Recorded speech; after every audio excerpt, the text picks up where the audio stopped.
Just to remind you of what the rest of the afternoon will be, at 2:30, we meet again in this room for the final sessions of the Policy Dialogue Forum. We will listen to the report, not just of the breakout sessions that started from yesterday, but also to the pre-forum thematic sessions that were held on the 15th or 14th. 14th, yes. So we will listen to those reports, and then we'll listen to the final declaration that hopefully we will all adopt and adopt for implementation when we go back. Let me now again welcome you to this breakout session. That's why we are taking advantage of your presence here at the International Policy Dialogue Forum of the Task Force to kick off the activities that will mark the commemoration. And it is a great privilege for the Task Force to do this because the document has the name of ILO and UNESCO. And the Task Force includes other stakeholders, and its comparative advantage is exactly to build on what the members are doing to make it more known and then use it for developing the teaching profession worldwide. I would like to introduce you the panel which will walk us through this session.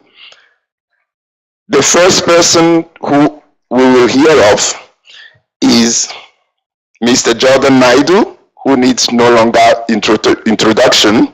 Jordan is the director of the Division of Education 2030 Support and Coordination at UNESCO. It is within his division that the Teacher Task Force Secretariat is located.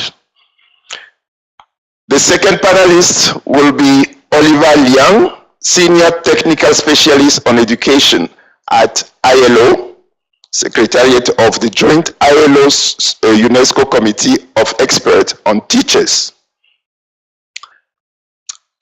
The third person to take the floor will be Beatriz Avalos from Latin America here, and who is a long-standing member of the Committee of Experts set up by ILO and UNESCO to monitor the implementation of the recommendations. Then we have William Rattray, we call him Bill. He's right now an independent consultant, but he's one of the witnesses of the adoption of this recommendation. He has worked on the CIAT meetings for several decades, and we are lucky to have him as somebody who can testify, who has the institutional memory to talk about the life of the recommendation in the decades that precedes this commemoration today. Finally, we have Dr. Simon Doctors. Dr. Simon Doctors, who will be working with us to prepare a special event for the commemoration. We would like to use the period from now till 5th October to document what countries have achieved since the adoption of the recommendation, to celebrate progress in the teaching profession and the benchmarks in the countries. So she will be the one preparing these documents, which will lead to a mobile exhibition that we will be presenting at several events. The first one will be in Paris at UNESCO's headquarters on October 5th. Then if your countries participate in this and then have specific event, and Task Force Annual Policy Dialogue Forums will also be an event where this exhibition could be shown. So this is all for me now. And my first question to the panelists will go to Mr. Jordan Naidu. We are here for a Policy Dialogue Forum whose theme is the implementation of the teacher target in SDG 4. Mr. Jordan, what can you tell us about the importance of the recommendation vis-a-vis the new SDG? I think I will just give you a brief overview of the recommendation, and then the operation of the CIAT and how UNESCO supports that work, which then links to, in a sense, its connection to SDG 4. And perhaps I will pose another question in relation to how we take forward the recommendations within the context of the SDG 4. As Adam has said, I think this is a really critical instrument, and perhaps the only instrument normative instrument related to teachers that we have. So in that respect, it is most important. As already said, it was adopted 50 years ago on the 5th of October in Paris at a meeting convened together by UNESCO and ILO, and 75 member states adopted it. It is really important within the SDG context because it clearly sets out the rights and responsibilities of teachers and international standards for their initial preparation, further education, recruitment, employment, teaching, and learning conditions. And if you look at that statement, clearly it has a direct link to SDG 4 because the target 4C clearly links to that. And if we look at the framework for action, is an elaboration of that particular aspect of the recommendations itself. I think what is also important, and this is a key principle of the new agenda, is that the recommendation also includes the issue of teachers' participation in education policy making through consultation and negotiation with government and education authorities. Here again, I think it accords totally with the key principle of the new agenda. Whether we look at SDG 4, we look at the overall SDG agenda, it is quite clear that participation of all actors, including all stakeholders, and since teachers are a critical stakeholder in education, it reaffirms that principle. Thirdly, I think what is important, and in terms of this particular normative instrument, it's that it is the only focused international normative instrument on teachers, and I think it really justifies the role of teachers within the new agenda. But also more importantly, and I think this links to the overall framework for SDGs, that it is a monitoring mechanism. It obligates member states to report on the rights of teachers within this normative statement. So I think that's the critical element, and there's a further link with the monitoring of the SDG agenda, because we have an obligation to monitor the target. So it includes a monitoring mechanism on its application with the possibility of examining allegations from teacher organizations on the non-application of its provisions. And I think this is an important point. And Oliver would say a little more about that.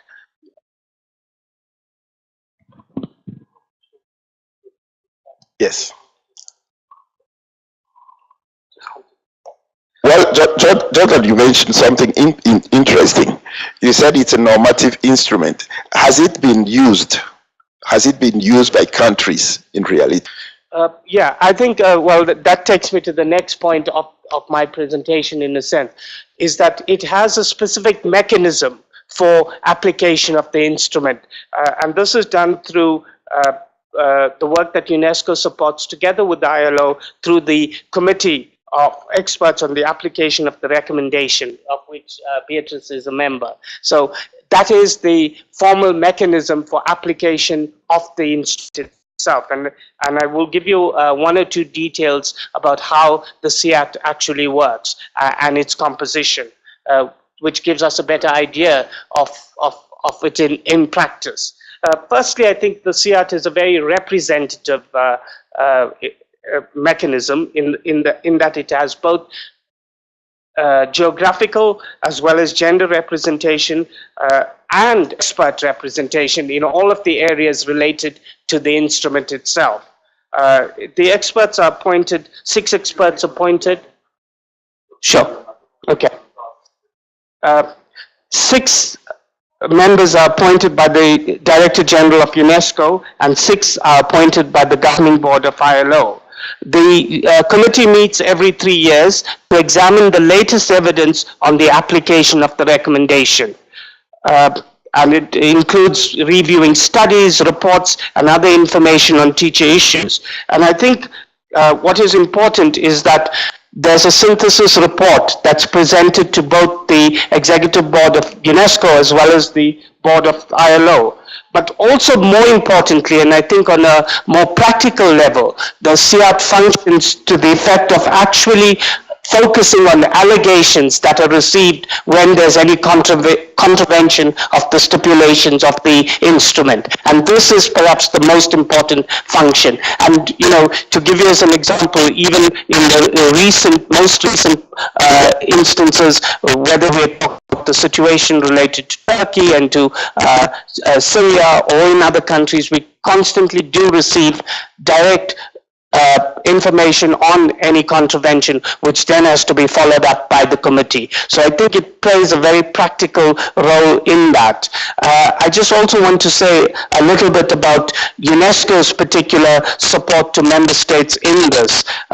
In a way, UNESCO provides direct technical assistance by developing member states' capacity on effective teacher policy based on social dialogue, formulating teacher policy with attention to the development of quality teacher education, improving teacher training with relevance, and working on knowledge sharing. And in a way, if you look at all of these key elements of UNESCO's support, they link directly to the rights that are guaranteed within the recommendations of this instrument. So it totally aligns with our strategy with those rights. And I think the work of the Teacher Task Force is another instrument in a sense that takes forward the work in line directly with those recommendations. I think I'm going to stop there, but just to make one final point, and this relates to the SDGs. Given that the instrument was adopted 50 years ago. The question is there a need to revisit it? Do we need to update it given, you know, it's 50 years, there have been changes or not? But at the same time, on the reverse, we also have to ask, do we jeopardize the instrument by revisiting it? Would the cost be greater than the benefit of revisiting it given the current circumstances in which we find ourselves? So I think that's a question I leave for my fellow panelists. Thank you very much.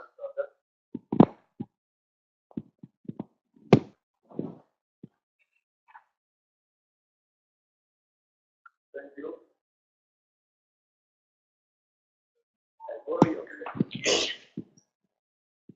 Hello. Yes. Thank you very much.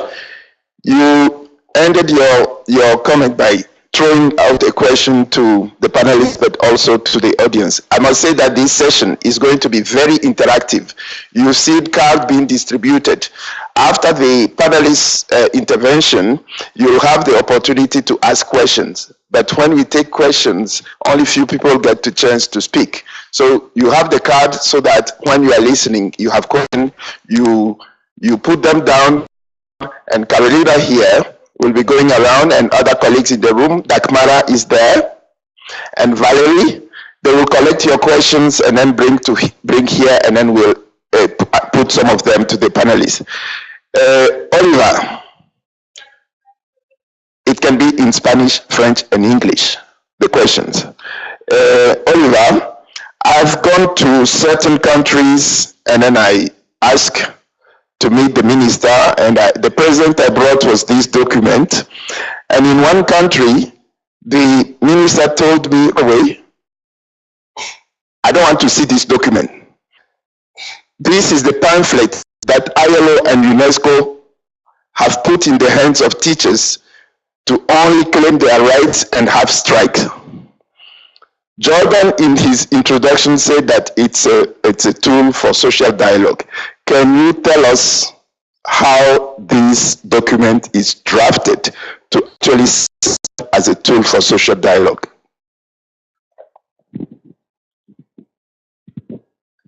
Thanks, Adam. I'll stand if you don't mind.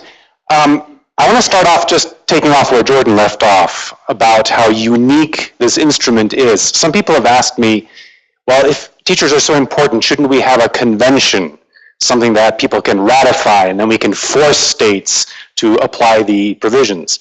But this is actually rather unique in international law. You have a recommendation, which means it's only guidance, but you have, and as Bill will elaborate, a monitoring mechanism attached to that not only monitors how it's applied, but actually receives complaints and allegations from teacher unions if it's not being applied. So this is something that is almost as powerful as a convention, and it doesn't have to be ratified. If it had to be ratified, it might only apply to a few states. Now, getting to Adam's difficult question. I'll get there eventually. First, we have to talk about what social dialogue is. It's a word I know we use a lot, but it might be worth defining a bit. It generally refers to three kinds of interactions between unions, employers, and governments. The first is information sharing. We've made a decision that concerns you. Here it is, and now you know, and tomorrow we'll announce it. That's the most basic form of interaction parties can have, and unfortunately, it's often the one that's used. The second one is consultation. Consultation being informing of a planned decision and getting feedback and input, and hopefully acknowledging that feedback and input. And finally, the third kind of interaction you can have under social dialogue is negotiation. That is where both parties come to the table and have to agree on a set of measures, and unless there's a signature and agreement on those measures, they cannot be implemented. And that is what is often also known as collective bargaining. So, what does this recommendation say? I would say for the most part, the recommendation emphasizes consultation. That is, bringing in teacher associations and unions into the process and getting feedback, opinion, and making sure they are part of the formulation of policies concerning them. So that's why paragraph 9 says, very powerfully, teachers' organizations should be recognized as a force which can contribute greatly to educational advance and which should therefore be associated with determination of educational policy. Now that's quite broad. Educational policy is not just teacher working conditions. It is actually the full scope of educational policy. In over 20 references in the recommendation sets out that teachers should be consulted on things like the formulation of comprehensive educational policies, so again, the very broad scope, teacher preparation, in-service training, recruitment, the establishment of machinery for handling disciplinary matters, development of new courses, textbooks, and teaching aids. That is an issue where we've had some issues. Professional standards relating to teacher performance, so the evaluation assessment.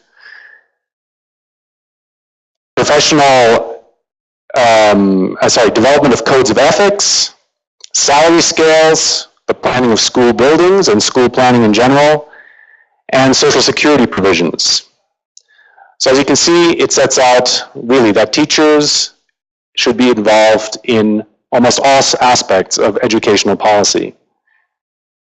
And on two areas, the recommendation is quite firm that it should involve negotiation. In other words, direct collective bargaining in which the two parties have to agree on something.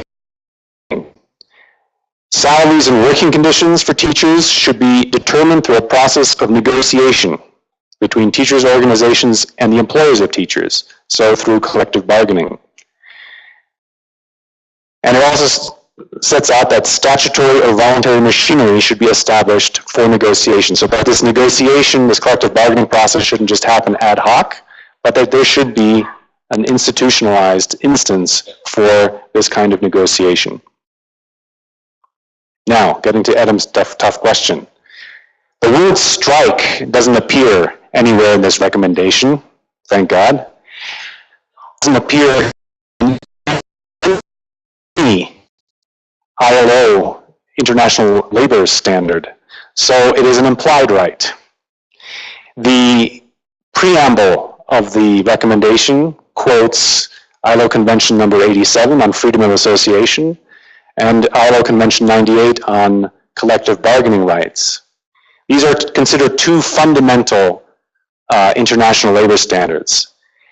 And as some of you may know, there was a huge fight at the ILO, so bad that it collapsed the International Labor Conference in one instance, about whether Convention 87 implies the right to strike. And after intense social dialogue last year, constituents of the ILO recognized that if you have trade unions and if you recognize collective bargaining, and given that trade unions are often in a much weaker position there, it is implied that in their means they can strike. And this is actually set out fairly clearly in the recommendation itself, when it says that teachers' organizations should have the right to take such other steps as are normally open to other organizations in the defense of their legitimate interests. So I'm afraid, Adam, that had a point. This is an instrument which does, in many ways, set out that teachers should have last resort to industrial action if they can't get what they want. But does this mean that this is what they should do? Is this saying that now that you've got this in your hand, you should go out and have a strike? No. The instrument, as you know, is also quite heavy on the responsibilities of teachers. One paragraph says, teachers and teachers' organizations should seek to cooperate fully with authorities in the interests of pupils, of the education service, and the society generally. And there are several other provisions talking about the responsibilities of teachers to make sure that they uphold the highest professional standards. So there is definitely this idea that both unions and employers should have in mind the ultimate learning goals and education goals, education policy, and that is something that to build on. Let me finish by just talking about what the reality is with regard to some of these provisions. Around the world, and Education International can say more about this, the state of social dialogue in education is very varied. There are numerous countries where there is institutionalized social dialogue and where teachers actually do play an important role in setting out education policies. In some countries, there's good social dialogue, but there are restrictions. Certain categories of teachers have civil service status and therefore are restricted, for example, from the right to strike, which limits to some degree their power in negotiations. In other countries, teacher unions are the object of intimidation and violence. In a separate procedure in the ILO, the Committee on Freedom of Association, which deals with serious violations of trade union rights, there have been over 100 cases concerning teacher unions, including the assassination of trade union leaders, the intimidation of teachers for exercising their trade union activities. We've seen also that in the era of austerity, many measures were taken, reducing education budgets, putting more kids in classrooms, extending working hours, that were done without the consultation process. And on a number of issues, we've gotten complaints about how teacher unions are not consulted about very important measures that affect their working conditions. So what's the future on this issue. One of the areas that the ILO has been promoting, and this goes back to the concerns of the minister that Adam met, so-called interest-based bargaining. Can we facilitate good social dialogue between unions and the employers by bringing both parties away from their dug-in institutional positions and starting from the basis that there's enormous consensus about actually creating quality education services? I think something that you all know in your experience is that when you take two technical officers from the union and from the education ministry, there is usually vast consensus about what needs to be done to create educational quality. When it gets to the political level, who pays for it and how to do it, that's where the disagreements start. But if you can start from this common position, then we've seen that sometimes negotiations can go more smoothly. And there have been cases, there's a famous case in the United States where an embittered battle between a union and its employer was resolved through a long-term investment in interest-based bargaining, to the point which that the local employer, which at this point was a county education board, refused money from the federal government because it would have implied restrictions on the social dialogue it was having with its union. It valued the dialogue it was having so much that it actually turned away funds and said, no, we will actually get better quality if we continue to invest in solid dialogue with our union. So on that hopeful note, I hope that we can continue promoting this recommendation. It guarantees basic rights of teachers, including the right to strike, but it also promotes positive social dialogue. And in that sense, I think can play a very important role in promoting SDG 4.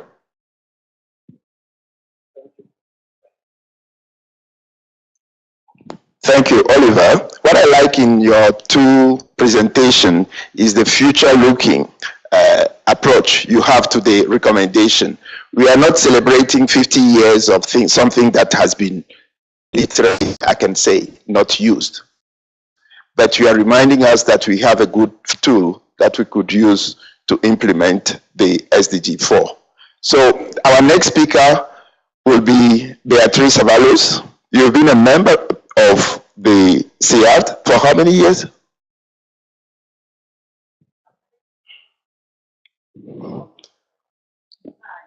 For 9 years now.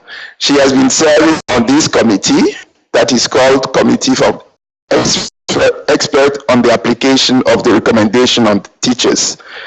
Can you tell us, before you go to your specific item, your specific focus, which says teachers professional for education in the 21st century, can you tell us what the CIAT is and how you work?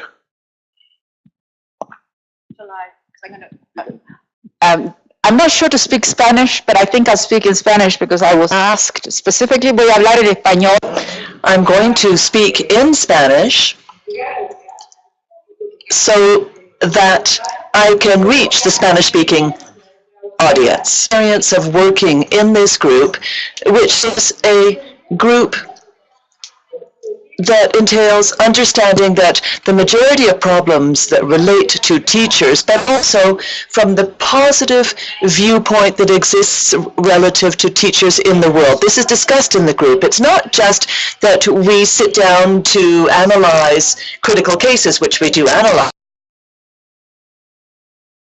to the situation of teachers by hearing each of the members who come from different regions of the world. So it's a very enriching process, and it also gives us many weapons to fight in our countries for the dignification of this task that is so very important, the teaching task. So I would say that the work in the 3 areas, why did I take so long to tell you about it? Well, we meet every 3 years. And some of the members have changed, of course, but we've been able to learn learn from those who were there at the beginning, the new people who have come in from the different regions of the world, and also to realize how we can contribute to improving the working conditions, social dialogue, the conditions for facing social dialogue in the different countries that we represent. Yes, you can. You want to go? I would like to remind you that this session is streamed live, thanks to George Saltman here. So there are a number of people twittering and then going about this event. If you have your friends or your network, they could also follow live. Maybe during the pause, I will ask George, can you tell them the hashtag number? Yes, if you go to the website, I'm sorry, I have to bring this up really quickly.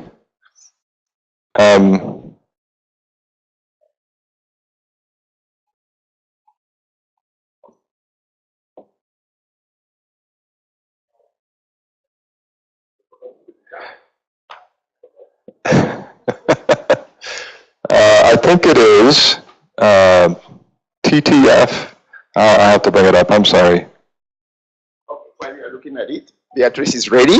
We will have time during the question and answer session to remind colleagues about the hashtag, and then people who want to follow on social media could do. Gracias. Thank you very much. Thank you.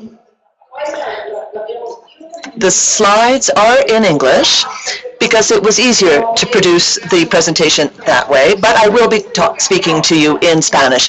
What I wanted to underscore in my presentation for you is why it's important to look at what the document contains on professional development or on the profession in broader terms, because it provides directions and recommendations that make sense today. To prepare this, I looked at the way in which it was written. I thought that it could have been written by any of the experts today on teaching. We can see that we have progressed in the proposals that have been made and the what we've expressed, but we've not advanced in many other areas. And we also have new issues that have come up with relative to professionalism. They're clearly outlined, but they are not clearly defined. Now, the topic that I'd like to look at now, and I'm going to be referring to quotes from the document. Teaching as a profession, how it's described. It's described as a form of public service. And this is very important at times of great division in the privatization efforts that sometimes leave teachers in conditions that are not appropriate as in their status as professionals.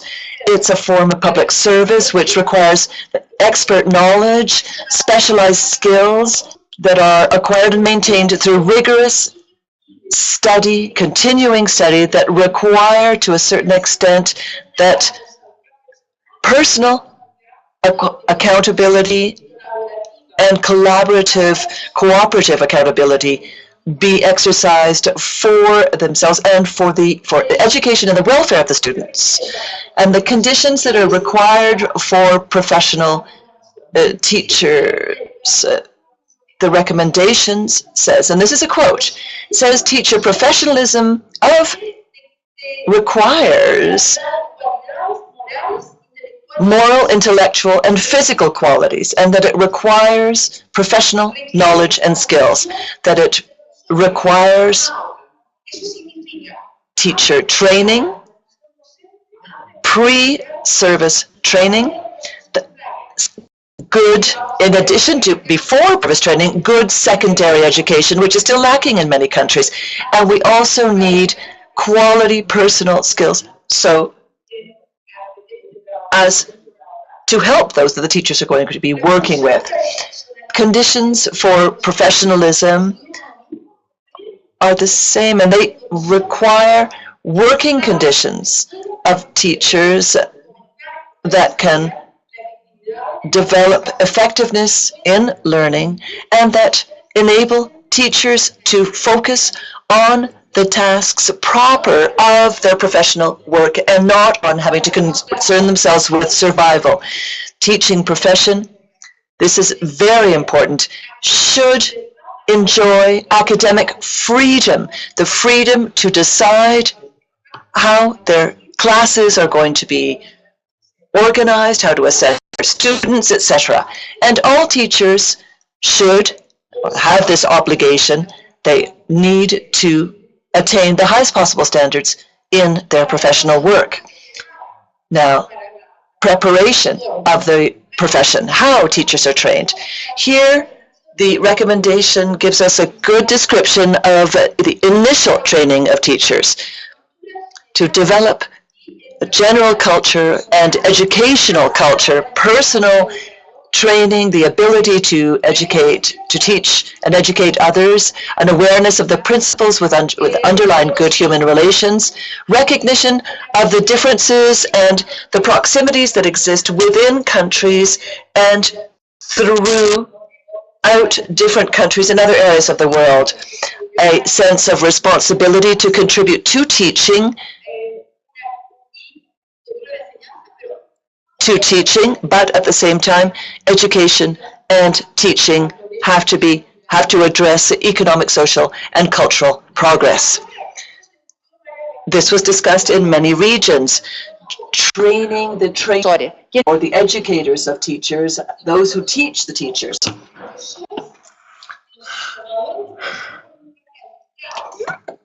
Teacher trainers should be qualified to teach in their own discipline at a level equivalent to that of higher education.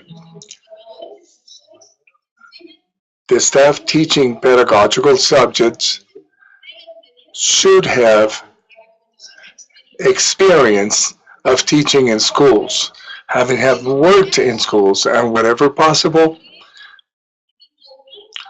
should have the experience periodically refreshed by secondment to teaching duties in schools. This is something that is very interesting. Training places an emphasis on research and experimentation in education in the teaching of particular subjects, both of the teachers and also the knowledge of experimentation for the students of pedagogy students. And should be promoted through the provision of research facilities. All staff working in training institutions should be updated on the results of the research and investigation. Research and experimentation. We're talking about the continuing professional development. Here I'm going to take 2 points. Induction. The probatory period on entry to teaching should be recognized both by teachers and employers as the opportunity for the encouragement and helpful initiation of the entrant and for the establishment and maintenance of proper professional standards. And it should be free. When you mean free, that is to say available free to all teachers, that is to say didn't have to pay for it. I've chosen a few some issues, and I will tell you how I think we're today on these topics. Teachers are not recognized as proficient in many areas. Many surveys and studies of teachers, they say that their profession is low in status, salaries not comparable to similar professions who have the same responsibility as them and working conditions. Teaching not necessarily is attractive to young people with commitment and capacity because the teaching does not attack the best elements. And third, teacher education is still secondary level in a number of countries in Central America and some countries in Africa. We haven't advanced in higher education.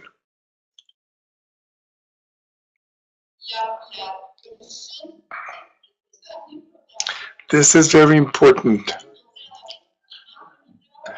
Teacher professional discretion limited by emphasis on standardized testing and scripted teaching strategies.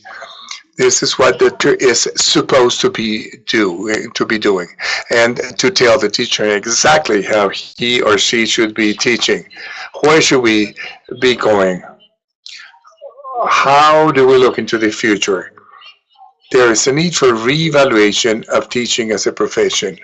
This is what this commission is doing, and this is what we do every 3 years on the experts commission, to the reevaluation of teaching as a profession, understanding of teaching as a complex profession and activity. There are many decisions have to be made in one class. To understand that we have to support for teacher decision making on the basis of preparation. That is to say, we have to prepare teachers for the decision making and to do the reevaluation of teacher education. We know that there are teachers, contract teachers, and Teach for America teachers that do not have a teacher education, and they put teachers in the room that have trained to be teachers, and we have to recognize them to continue learning, to keep on learning and to keep on professionally developing.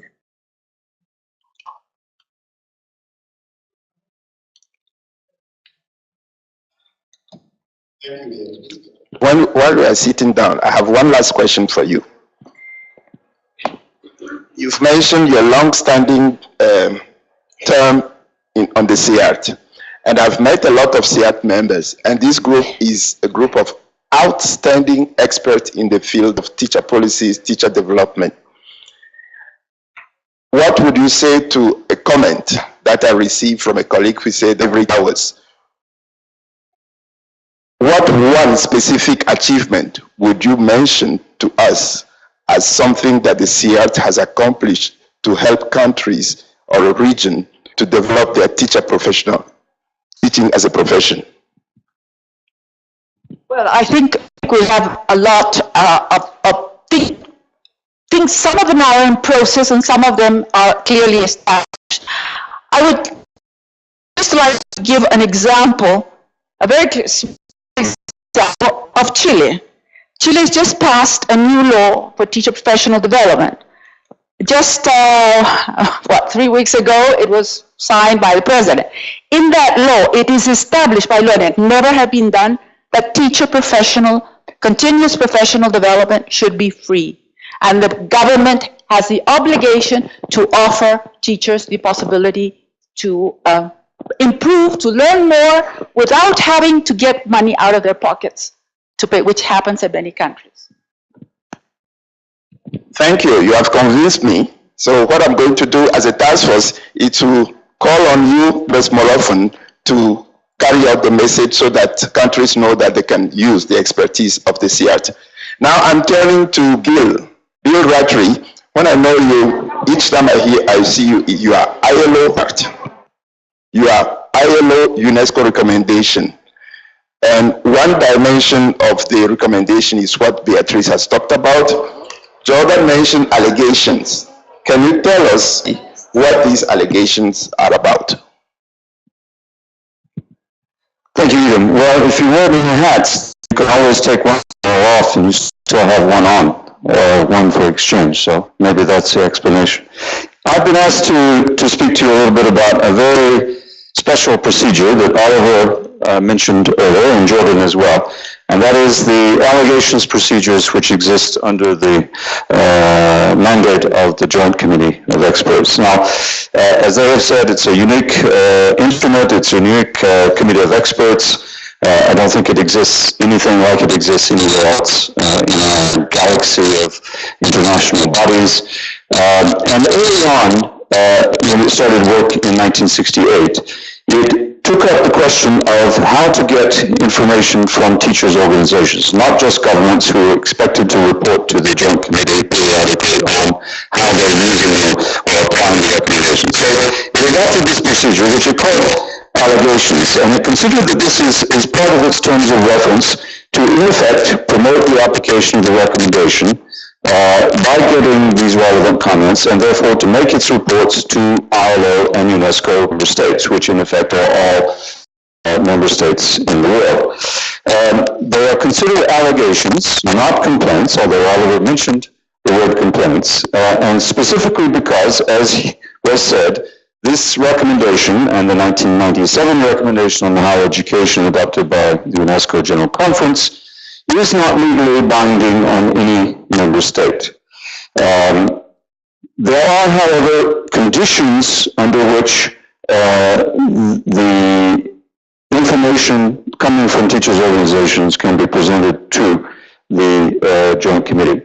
One of those is that it must come from a national or international teachers' organization. It's not a mechanism for individual complaints. And secondly, it must not be subject to any other ILO or UNESCO reporting or supervisory procedure, avoiding duplication.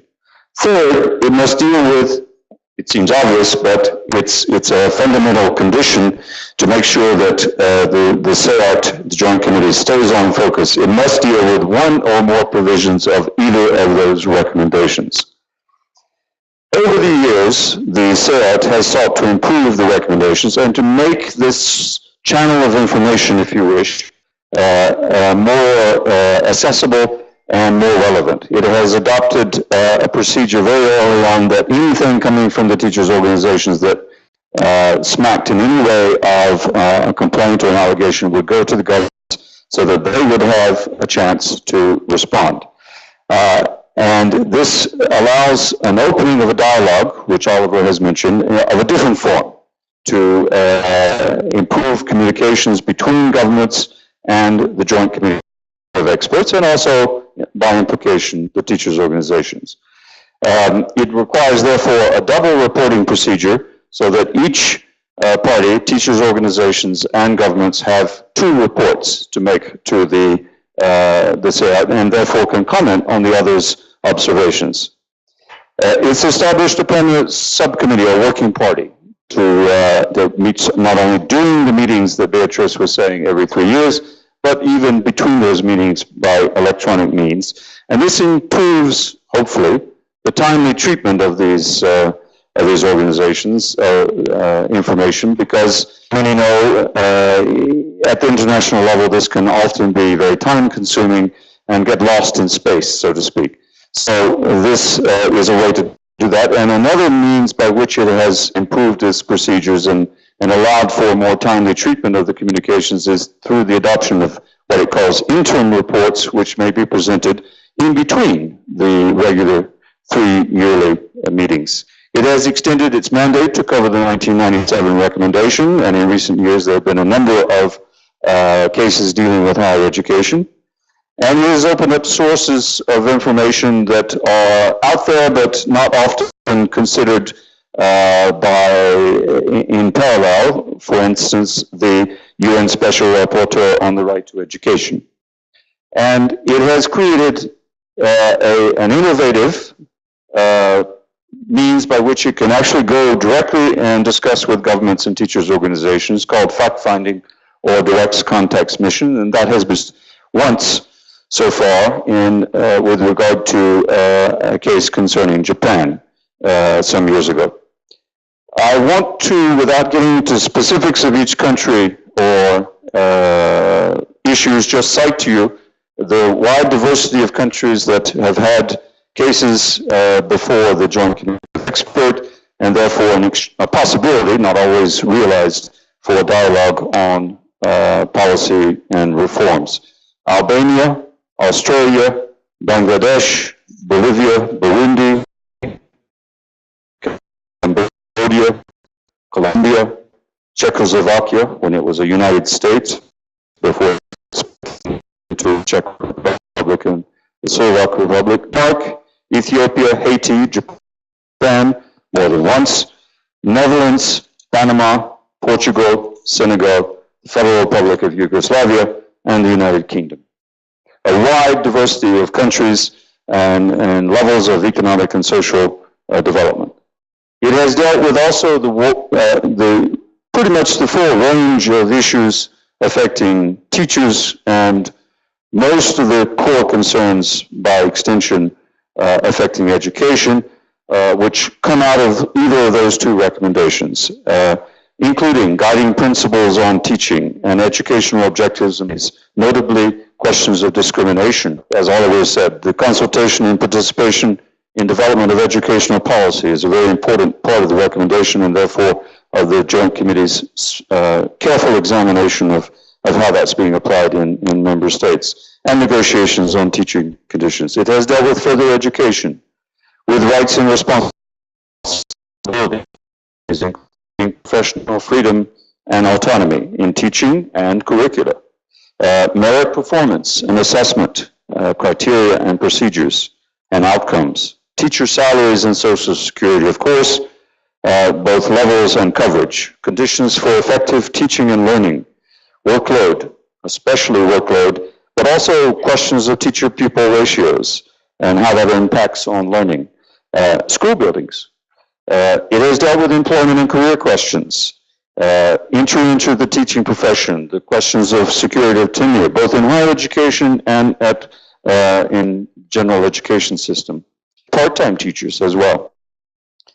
It has dealt with special provisions for teachers in rural and remote areas, a very heavy subject, as we all know, in terms of getting teachers or teachers to work in difficult rural and remote areas. Recruitment and employment of unqualified volunteer or contract teachers came to the Joint Committee's attention. Higher education reforms also, including academic freedom and research, institutional autonomy, and accountability, the tension that exists between those two, collegiality and governance rights in higher education.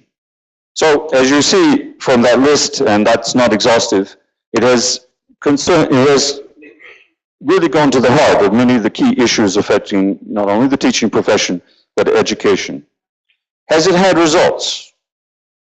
I would say mixed, partly because it's a procedure that is not very well known or used, partly because it requires a good faith engagement on the part of both teachers' organizations who bring these issues before the Joint Committee, as well as the governments, and particularly the governments.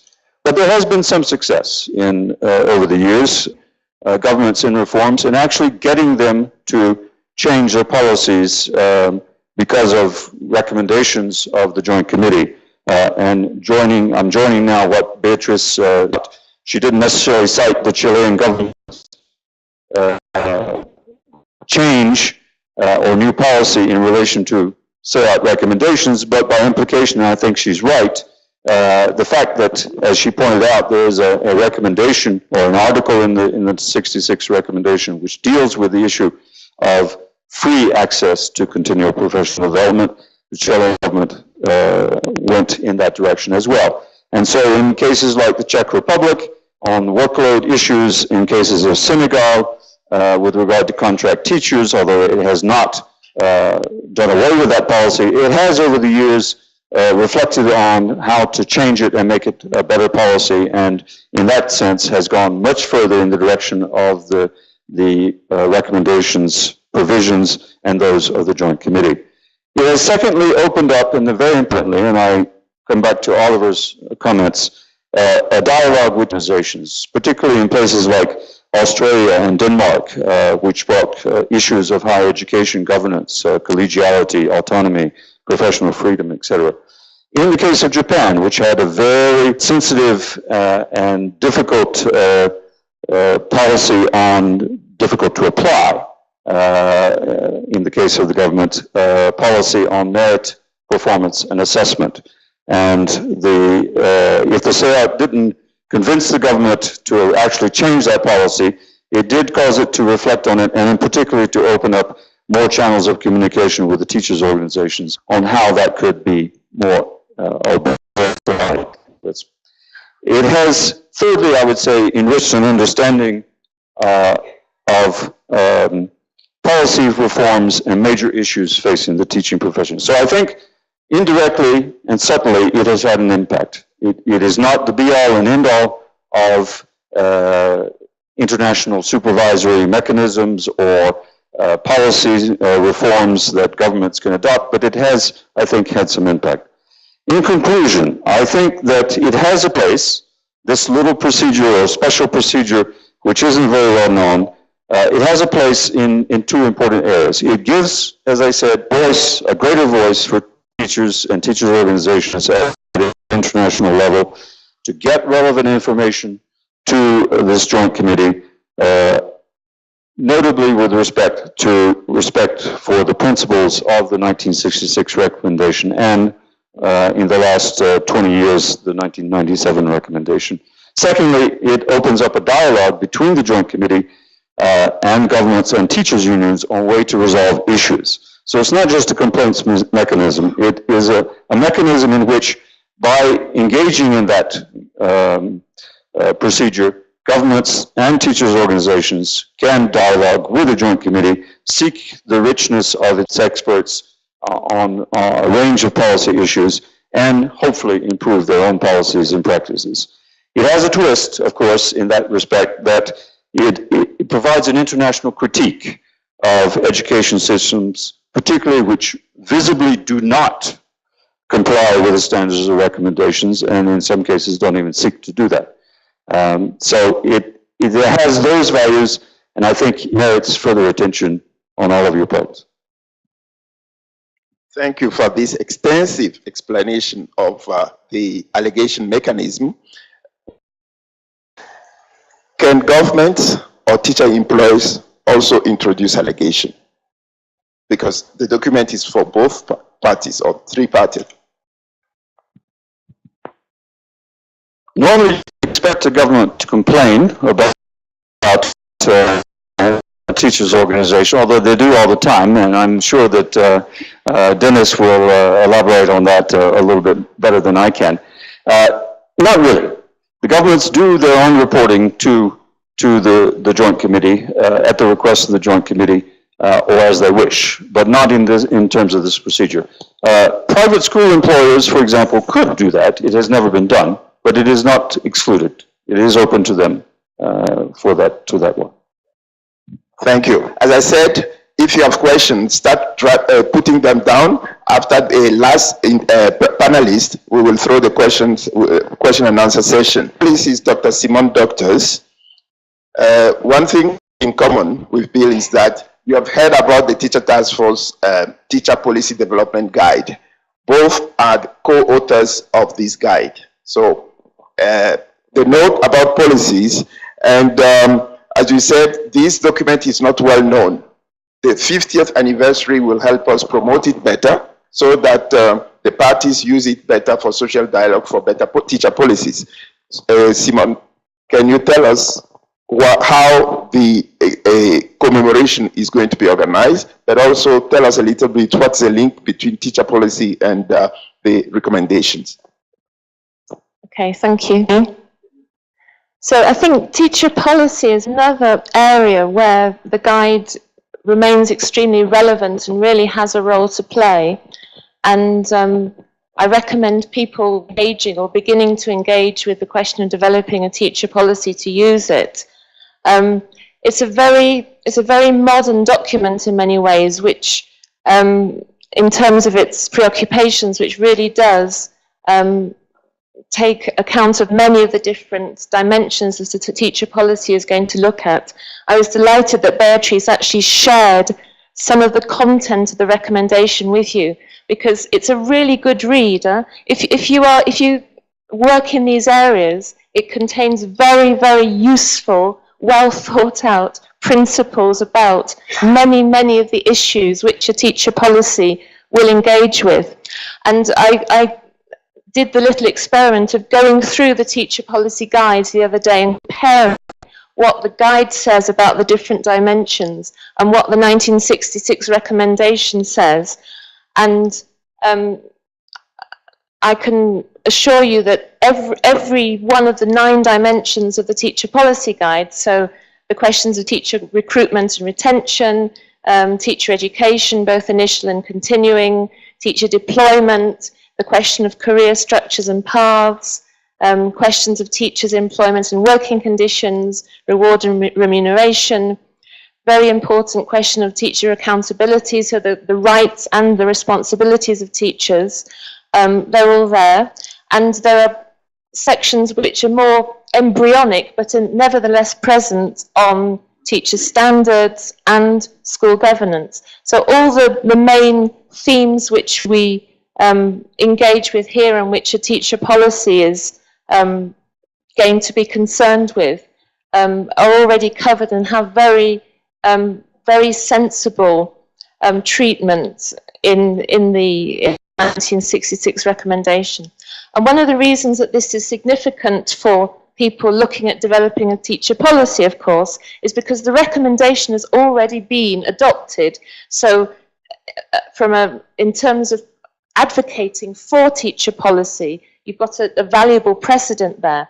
But I think it's also very valuable in terms of the way the different dimensions are covered.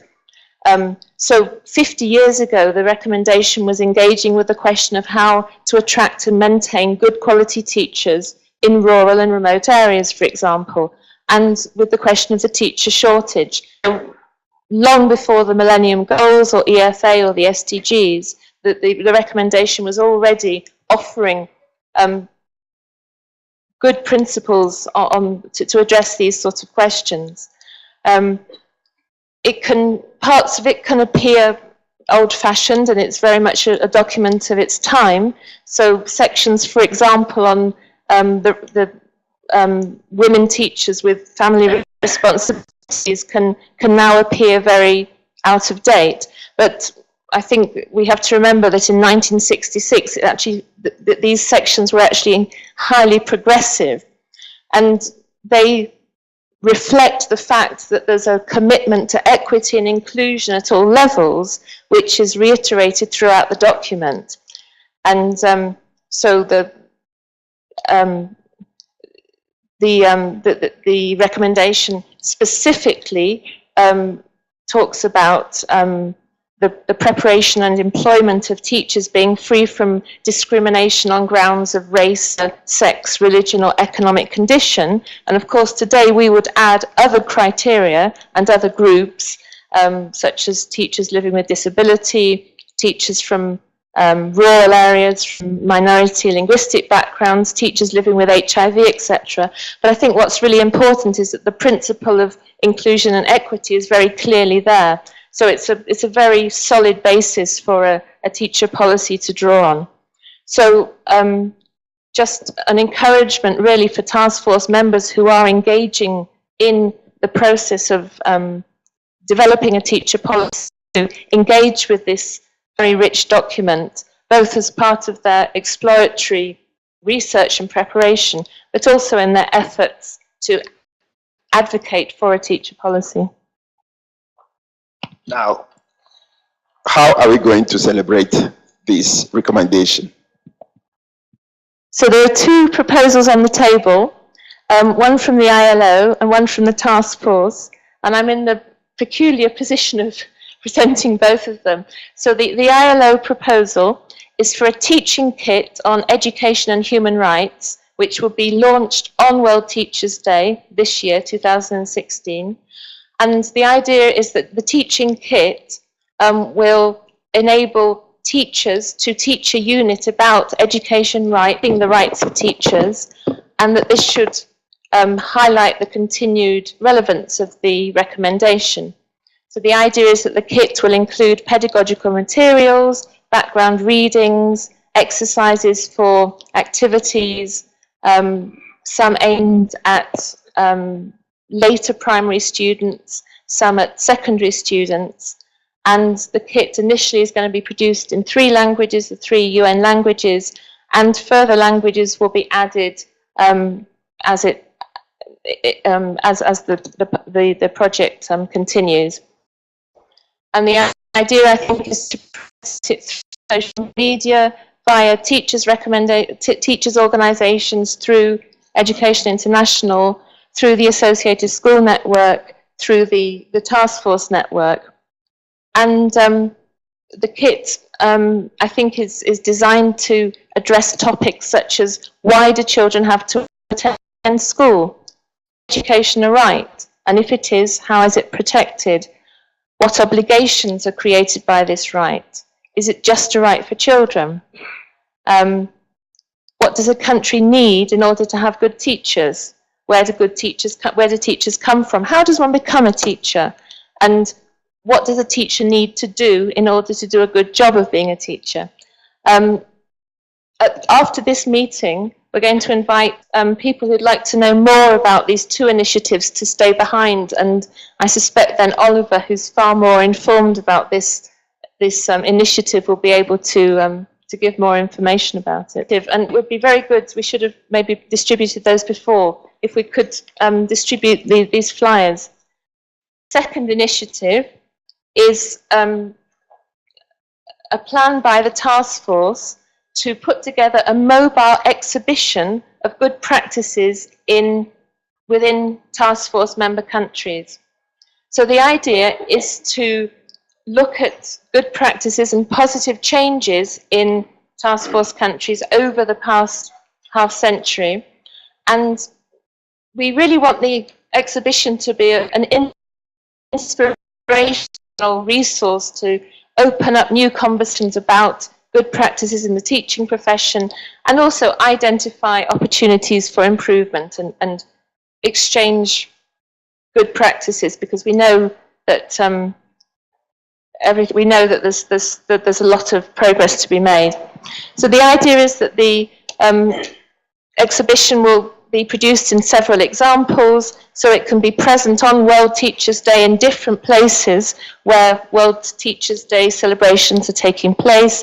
And then afterwards, it can travel around to different sites. So it might go to ministries of education, go into schools, and really help people who wouldn't normally be exposed to this level of discussion to engage with some of these ideas and probably discover what other countries are doing about the problems which everybody identifies with. So the idea is to really start a discussion around some of the issues which are addressed by the 1966 recommendation, but which continue to be preoccupations for teachers and all those working in education today. And I'll give a bit more information if people are interested in contributing. And the idea is that we really want to get contributions from task force members, and particularly from the countries, not necessarily from your own experience, but if task force members can act as an intermediary to transmit to us examples of good practice and examples of stories from your own countries or from your own networks, then we'd really like to receive those. And the flyer which is going round gives some information about how to do that. But rather than talking more about it now, if people who are interested in participating can stay behind at the end of this session, then we can come back to that. Thank you very much. And as I said, in 50 years, you can have very strong, powerful ministers who have made a difference in the life of teacher profession. That you could have policies that have market change, a revolution in the profession. Those stories are what we want to celebrate and put on the exhibition. Now, we have heard from the panelists. There will be Carolina moving around to collect the questions, but one stakeholder group that is central to this is teachers.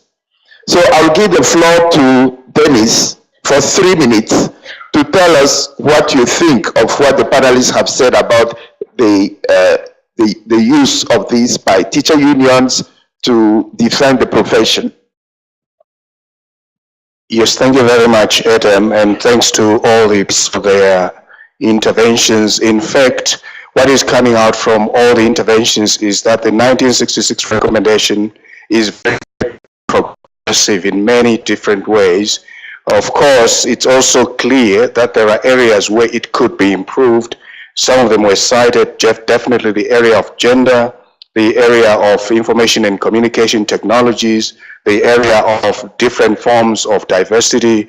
So those areas need improvement.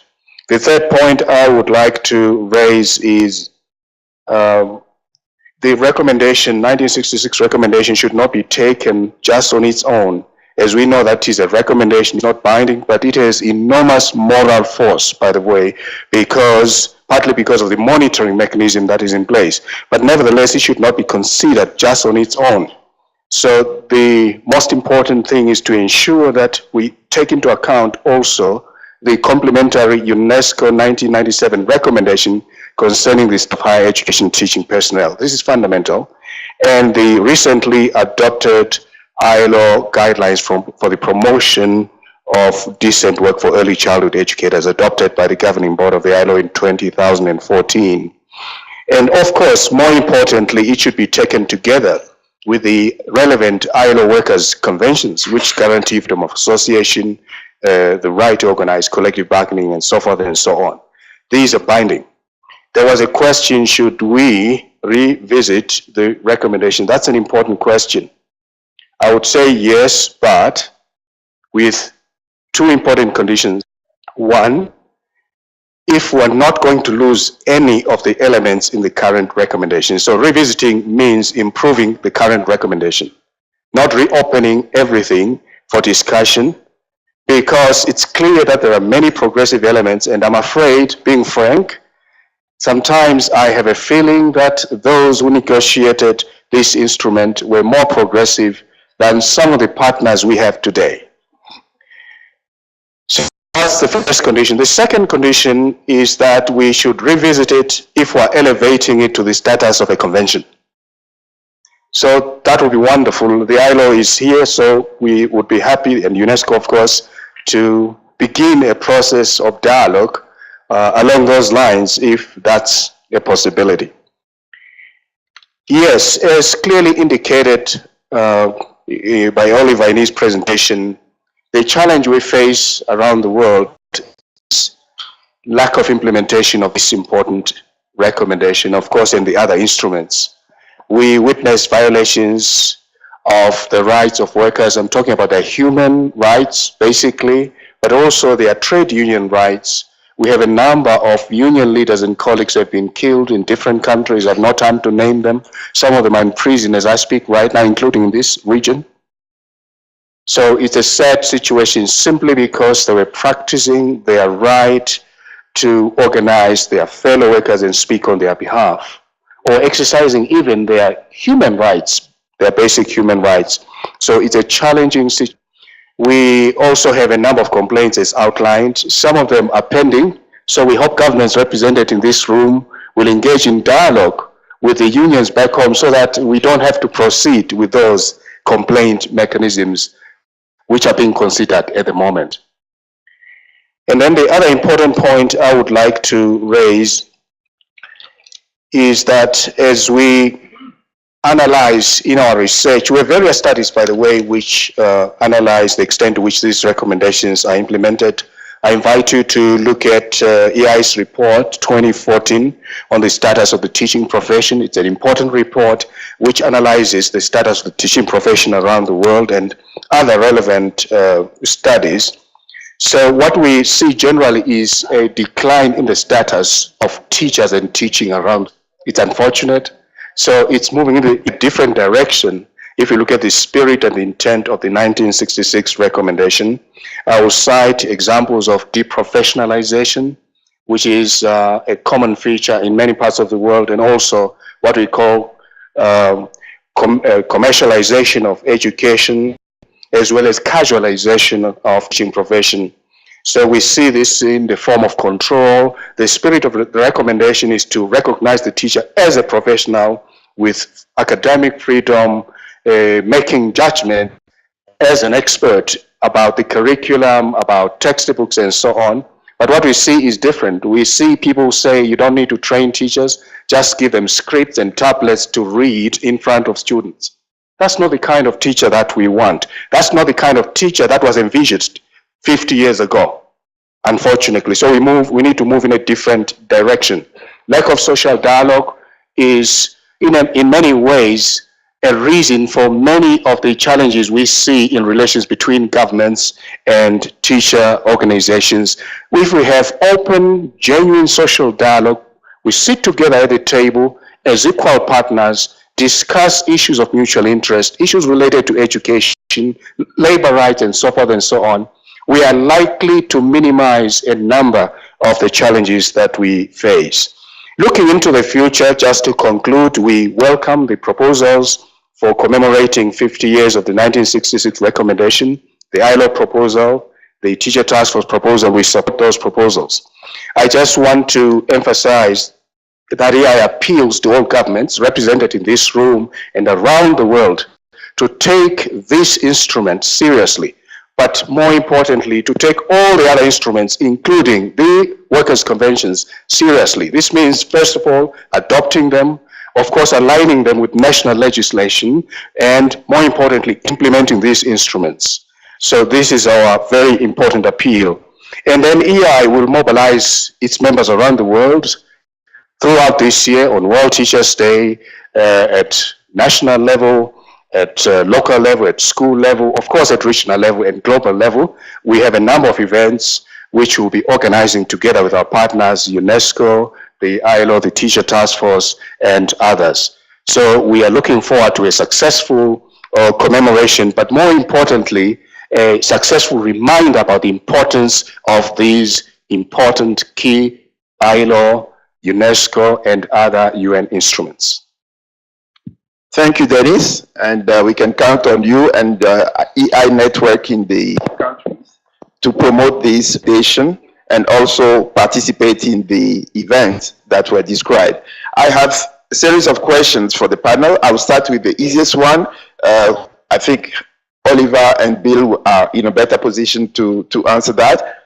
The question is, have the recommendations be translated into other local languages than the UN working languages? Oliver? They have. I don't have the list in front of me, but the recommendation has been translated into the 6 UN languages, but a number of other languages based on local initiative, Norwegian, I believe there is an Afrikaans version. Bill, any other exotic? Portuguese, of course, Swahili, he knows them. So they are available. Now, one of the great challenges we have is promoting these, and one of the takeaways I take right now, I'll note it, is to put these, make sure these are on the web so that we can promote them. We always have to, of course, check them to make sure that they're correctly translated. Sometimes they were translated by local unions, so it's a challenge for us to check that they haven't slipped anything in there that isn't quite to the original. So that process may take some time. Thank you. The next question is in Spanish, and Carolina will read it. And it will be translated into English. So I understand the handwriting just at the beginning, but it's referring to the problem, el problema que significa, es una pregunta para Beatriz Ábalos, el problema que significa limitar la profesión docente desde los temas o indicadores de los exámenes. ¿Cómo limita esto a la profesión docente? ¿Cómo? Okay, well, we know. I'm reading again. The problem that is meant by limitation of the teaching profession from the topic or the point of view, and the problem implied in limitation of the teaching profession from the topic or indicators of exams. To indicators related to test outcomes. ¿Cómo limita? How this limits the teaching profession and how this relates to the recommendations. Addressed to Beatrice. There is another one here addressed to you, which I read right away, so you answer both together. Your presentation does not say anything with regard to the teacher educators In many countries, teacher educators do not have skills to train teachers, and neither are they supported. So what should be done to address this gap?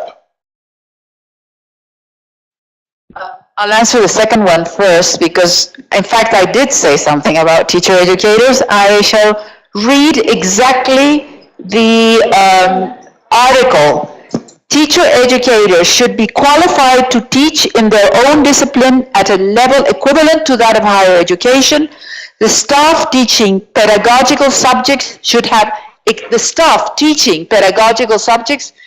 experience of teaching in schools, and wherever possible, and this is the most difficult thing to enact, experience should be periodically refreshed. In other words, teacher educators that are teaching pedagogical subjects should go back to schools to remember what schools look like in the new conditions. The other question refers to standardized exams or assessments, I believe. Indeed, there is an increasing trend to establish or to set exams that establish what teachers need to do in the classroom setting.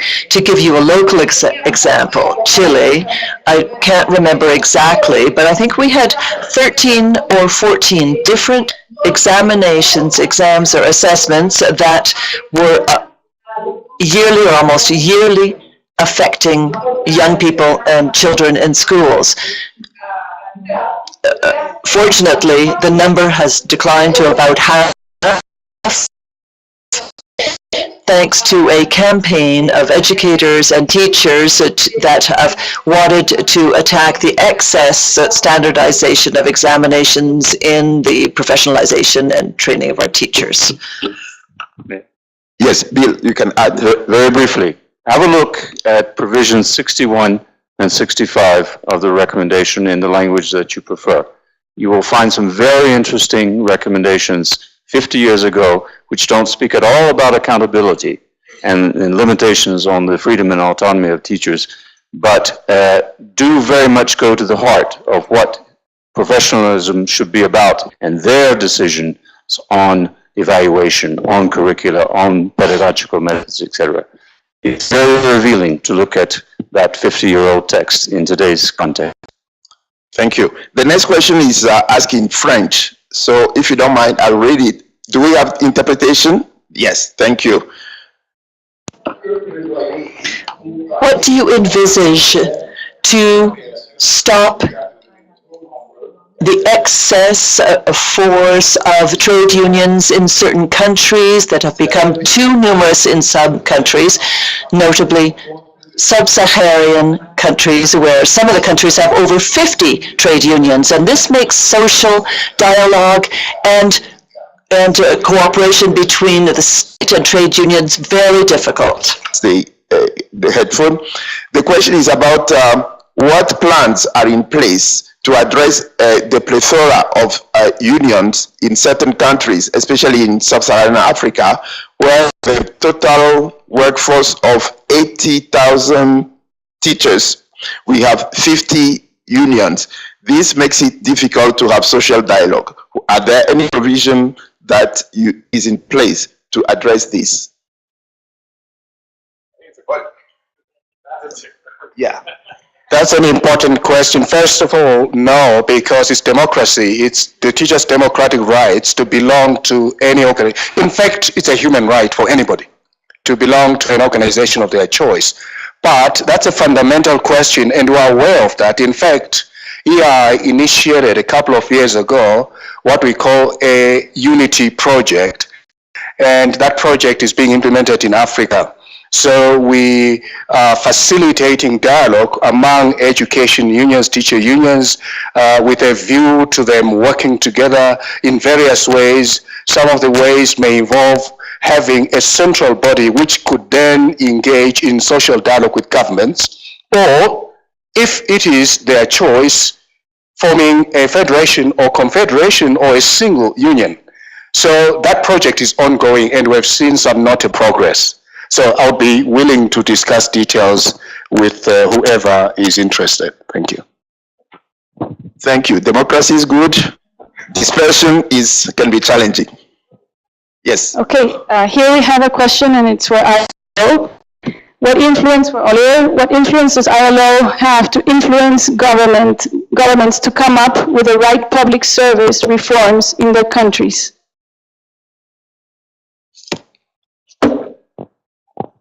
Thank you. The ILO has wider instruments regarding public service. And some of the key principles that the ILO is pushing for in public service reform is, of course, the social dialogue with organizations of public servants in reform measures. There's even been acknowledgement by all tripartite parties that strong social dialogue and strong unions of public servants is also a key measure in ensuring efficient use of resources, quality public services, and in anti-corruption measures. So based on this, the ILO does work a lot with unions of public servants, but also governments to encourage that there's strong social dialogue. In fact, usually when the ILO is approached on this issue is because something has gone wrong. We know of many cases of reforms in education, but other sectors such as health or decentralization, where once it's done and the damage is done and representative unions have been shut out and there's ongoing labor tensions, that's when suddenly people say, wait a minute, maybe we should have had social dialogue. So this is really a key area where we can not only push rights, but push rights that really do support effective reform. Thank you. This next question is addressed to Jordan. How do we make sure that all these ideas are translated into action and into practice in the countries? What is UNESCO doing? Perhaps the most difficult question. I think the issue again, I think it's, we spoke about collective dialogue. I think it is a matter of collective responsibility to apply pressure on governments and other stakeholders to uphold their responsibility. And I think, we've spoken about collective responsibility, and I think that's key. Part of the big issue, is, as in the finance discussion earlier, is that, as listed, will require greater investment. So I think one of the keys is around the new agenda. The stipulations of the recommendations actually are a basis for delivery of SDG target 4C. So in a sense, I think what I can say, UNESCO in its role as leading coordination of SDG 4 will continue to use the recommendation as a basis for its advocacy and communication. But it takes more than advocacy and communication. I think we have to really get the political will at every level, from global down to national level, to uphold these regulations. Oliver, does ILO have provisions also that these recommendations are implemented? Well, to be very frank, the ILO is, of course, not an organization that is directly in the education mandate. We do have important education activities related to child labor, skills, and employability, and of course, working conditions of teachers. Our strategy is to try as much as possible to participate in forums such as these, but also national activities led by more natural partners such as EI or UNESCO or UNICEF, to ensure that the key labor dimensions and labor right dimensions are integrated into any kind of policy formulations or plans that are made at the national level. Now, we have in the past had national workshops on issues such as working conditions of teachers, and these have been quite successful. But I really think in the spirit of interagency, I think I'm quite proud that this is one of these areas that is run by two international organizations and actually runs smoothly. I've had nothing but excellent collaboration with colleagues from UNESCO. It really is a mechanism that works. We would prefer to be the partners in organizations to ensure that working rights aspect are part of wider educational policy efforts. Thank you. Carolina, you have another intro question?